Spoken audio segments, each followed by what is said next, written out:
Bonjour et bienvenue. Un homme riche, une jeune épouse. Une seule porte dans le château est interdite. Une seule. Que cache la curiosité? Voici La Barbe Bleue de Charles Perrault. Charles Perrault, La Barbe Bleue. Il était une fois un homme qui avait de belles maisons à la ville et à la campagne, de la vaisselle d'or et d'argent, des meubles en broderie et des carrosses tout dorés. Mais, par malheur, cet homme avait la barbe bleue. Cela le rendait si laid et si terrible qu'il n'était ni femme ni fille qui ne s'enfuit de devant lui. Une de ses voisines, dame de qualité, avait 2 filles parfaitement belles. Il lui en demanda une en mariage et lui laissa le choix de celle qu'elle voudrait lui donner. Elle n'en voulait point toutes 2 et se leur envoyait l'une à l'autre, ne pouvant se résoudre à prendre un homme qui eût la barbe bleue. Ce qui les dégoûtait encore, c'est qu'il avait déjà épousé plusieurs femmes et qu'on ne savait ce que ces femmes étaient devenues. La barbe bleue, pour faire connaissance, les mena avec leur mère et 3 ou 4 de leurs meilleurs amis et quelques jeunes gens du voisinage, à une de ces maisons de campagne où on demeura 8 jours entiers. Ce n'était que promenade, que parties de chasse et de pêche, que danses et festins, que collations. On ne dormait point, et on passait toute la nuit à se faire des malices les uns aux autres. Enfin, tout alla si bien que la cadette commença à trouver que le maître du logis n'avait plus la barbe si bleue et que c'était un fort honnête homme. Dès qu'on fut de retour à la ville, le mariage se vend. Au bout d'un mois, la barbe bleue dit à sa femme qu'il était obligé de faire un voyage en province de 6 semaines au moins pour une affaire de conséquence, qu'il la priait de se bien divertir pendant son absence, qu'elle fit venir ses bonnes amies, qu'elle les menât à la campagne s'il voulait, que partout elle fit bonne chère. Voilà, dit-il, les clés des 2 grands garde-meubles. Voilà celle de la vaisselle d'or et d'argent, qui ne sort pas tous les jours. Voilà celle de mes coffres-forts, où est mon or et mon argent. Celle des cassettes, où sont mes pierreries. Et voilà le passe-partout de tous les appartements. Pour cette petite clé-ci, c'est la clé du cabinet au bout de la grande galerie de l'appartement bas. Ouvrez tout, allez partout. Mais pour ce petit cabinet, je vous défends d'y entrer. Et je vous le défends de telle sorte que s'il vous arrive de l'ouvrir, il n'y a rien que vous ne deviez attendre de ma colère. Elle promit d'observer exactement tout ce qui lui venait d'être ordonné, et lui, après l'avoir embrassé, il monte dans son carrosse et part tout son voyage. Les voisines et les bonnes amies n'attendirent pas qu'on les envoyât quérir pour aller chez la jeune mariée, tant elles avaient d'impatience de voir toutes les richesses de sa maison, n'ayant osé y venir pendant que le mari y était, à cause de sa barbe bleue qui leur faisait peur. Les voilà aussitôt à parcourir les champs, les cabinets, les garde-robes, toutes plus belles et plus riches les unes que les autres. Elles montèrent ensuite au garde-meubles, où elles ne pouvaient assez admirer le nombre et la beauté des tapisseries, des lits, des sofas, des cabinets, des guéridons, des tables et des miroirs où l'on se voyait depuis les pieds jusqu'à la tête, et dont les bordures, les unes de glace, les autres d'argent et de vermeil doré, étaient les plus belles et les plus magnifiques qu'on eût jamais vues. Elles ne cessaient d'exagérer et d'envier le bonheur de leur ami, qui cependant ne se divertissait point à voir toutes ces richesses, à cause de l'impatience qu'elle avait d'aller ouvrir le cabinet de l'appartement de bas. Elle fut si pressée de sa curiosité que, sans considérer qu'il était malhonnête de quitter sa compagnie, elle y descendit par un petit escalier dérobé et avec tant de précipitation qu'elle pensa surrompre le cou 2 ou 3 fois. Étant arrivée à la porte du cabinet, elle s'y arrêta quelque temps, songeant à la défense que son mari lui avait faite, et considérant qu'il pouvait lui arriver malheur d'avoir été désobéissante. Mais la tentation était si forte qu'elle ne put la surmonter. Elle prit donc la petite clé et ouvrit en tremblant la porte du cabinet. D'abord, elle ne vit rien, parce que les fenêtres étaient fermées. Après quelques moments, elle commença à voir que le plancher était tout couvert de sang caillé, et que dans ce sang se miraient les corps de plusieurs femmes mortes et attachées le long des murs. C'étaient toutes les femmes que la Barbe Bleue avait épousées et qu'il avait égorgées l'une après l'autre. Elle pensa mourir de peur et la clé du cabinet qu'elle venait de retirer de la serrure lui tomba de la main. Après avoir un peu repris ses sens, elle ramassa la clé, referma la porte et monta à sa chambre pour se remettre un peu.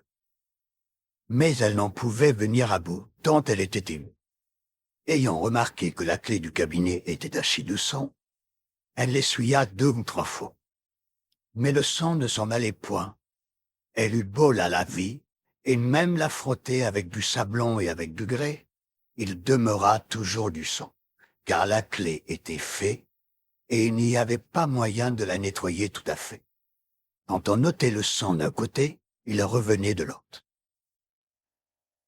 La Barbe Bleue revint de son voyage dès le soir même, et dit qu'il avait reçu des lettres dans le chemin, qui lui avaient appris que la serre pour laquelle il était parti venait d'être terminée à son avantage. Sa femme fit tout ce qu'elle put pour lui témoigner qu'elle était ravie de son prompt retour. Le lendemain, il lui redemanda les clés, et elle les lui donna, mais d'une main si tremblante qu'il devina sans peine tout ce qui s'était passé. « D'où vient, lui dit-il, que la clé du cabinet n'est point avec les autres? Il faut, dit-elle, que je l'ai laissée là-haut ce matin.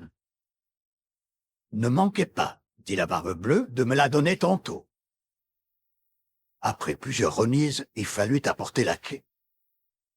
La Barbe Bleue, l'ayant considérée, dit à sa femme: « Pourquoi y a-t-il du sang sur cette clé? »« Je n'en sais rien, » répondit la pauvre femme, plus pâle que la mort. « Vous n'en savez rien, » reprit la Barbe Bleue. « Je le sais bien, moi.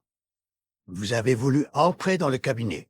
Eh bien, madame, vous y entrerez et irez prendre votre place auprès des dames que vous y avez vues. » Elle se jeta aux pieds de son mari en pleurant et en lui demandant pardon, avec toutes les marques d'un vrai repentir, de n'avoir pas été obéissante. Elle aurait attendu un rocher, belle et affligée comme elle était, mais la Barbe Bleue avait le cœur plus dur qu'un rocher. « Il faut mourir, madame, lui dit-il, et tout à l'heure. »« Puisqu'il faut mourir, répondit-elle en le regardant les yeux baignés de larmes, donnez-moi un peu de temps pour prier Dieu. »« Je vous donne un demi-quart d'heure, reprit la Barbe Bleue, mais pas un moment davantage. » Lorsqu'elle fut seule, elle appela sa sœur et lui dit: « Ma sœur Anne, car elle s'appelait ainsi, monte, je te prie, sur le haut de la tour pour voir si mes frères ne viennent point. Ils m'ont promis qu'ils me viendraient voir aujourd'hui.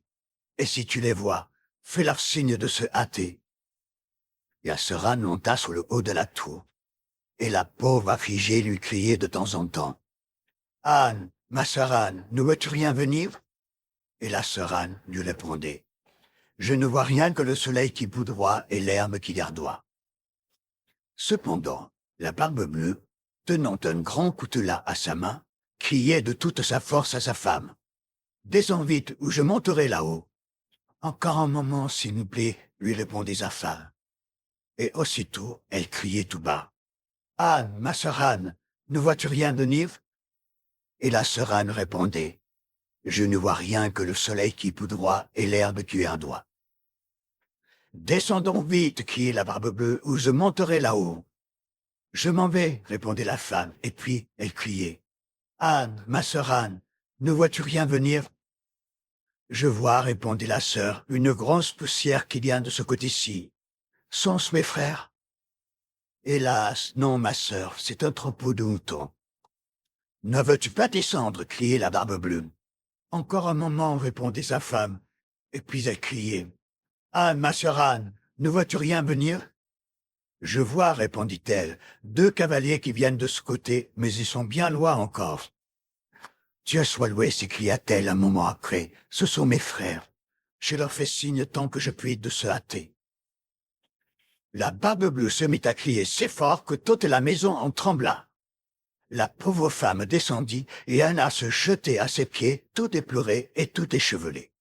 « Cela ne sert à rien, dit la Barbe-Bleue, il faut mourir. » Puis, la prenant d'une main par les cheveux et de l'autre levant le coutelas en l'air, il allait lui abattre la tête. La pauvre femme, se tournant vers lui et le regardant avec des yeux mourants, le pria de lui donner un petit moment pour se recueillir.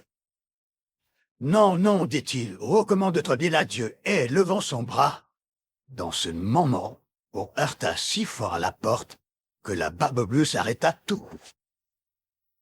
On l'ouvrit, et aussitôt on vit entrer 2 cavaliers qui, mettant l'épée à la main, coururent droit à la Barbe-Bleue. Il reconnut que c'étaient les frères de sa femme, l'un dragon et l'autre mousquetaire, de sorte qu'il s'enfuit aussitôt pour se sauver. Mais les 2 frères le poursuivirent de si près qu'ils l'attrapèrent avant qu'il pût gagner le perron. Ils lui passèrent leur épée au travers du corps et le laissèrent mort. La pauvre femme était presque aussi morte que son mari et n'avait pas la force de se lever pour embrasser ses frères. Il se trouva que la Barbe-Bleue n'avait point d'héritier, et qu'Alcie, sa femme, demeura maîtresse de tous ses biens. Elle en employa une partie à marier sa sœur Anne avec un jeune gentilhomme dont elle était aimée depuis longtemps. Une autre partie à acheter des changes de capitaine à ses 2 frères, et le reste à se marier elle-même à un fort honnête homme qui lui fit oublier le mauvais temps qu'elle a dépassé avec la Barbe-Bleue. Moralité. La curiosité, malgré tous ses attraits, coûte souvent bien des regrets. On en voit, tous les jours, 1000 exemples paraître. C'est, n'en déplaise au sexe, un plaisir bien léger. Dès qu'on le prend, il s'assedette, et toujours il coûte trop cher. Autre moralité. Pour peu qu'on ait l'esprit sensé et que du monde on sache le grimoire, on voit bientôt que cette histoire est un conte du temps passé. Il n'est plus d'époux si terrible, ni qui demande l'impossible. Fut-il malcontent et jaloux? Près de sa femme on le voit fiédi. Et de quelque couleur que sa barbe puisse être, on a peine à juger qui des 2 est le maître.